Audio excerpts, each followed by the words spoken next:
mau trong trời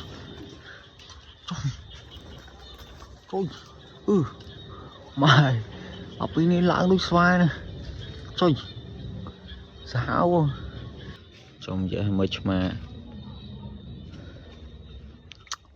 trong thời viết what are you doing cho mơ man ti pineti sa mới màធ្វើអីcho mơ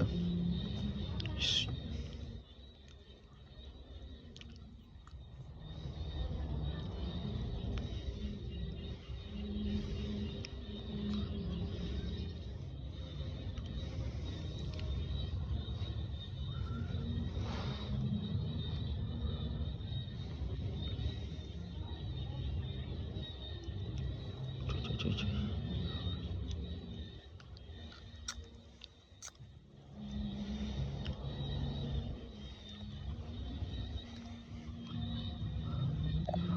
chắp xử lý cho mờ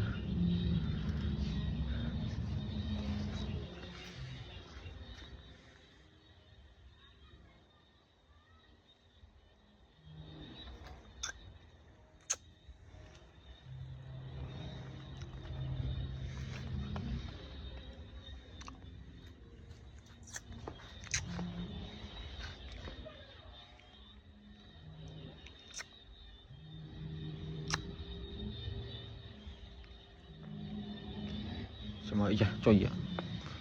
tờ trong lãng lưng mà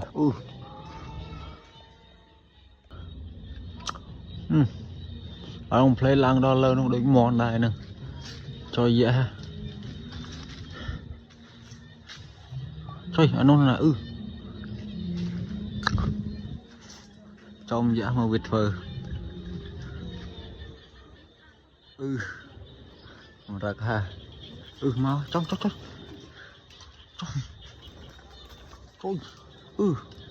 mày học ini lãng đôi xoay nè trời sao mà là ra hôn trong mình chăm cái đồ bán nó thôi mà lâu rồi ở trong mặt cho mà ca ngu lơ sma đi đó oh my god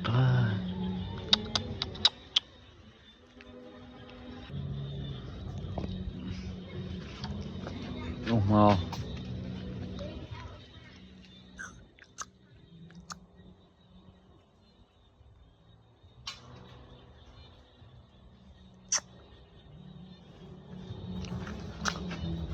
lẹ lời mà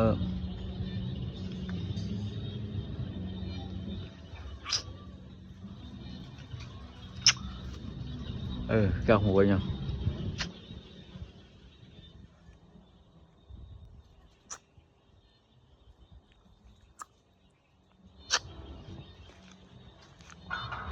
cho mọi người nha ta bài mà đang máu bọn nó cái dục ấy bọn ban mình phải thoát đấy cho mọi người nha bye bye và nó này chăm chúc nghe video cá cái see you the next video.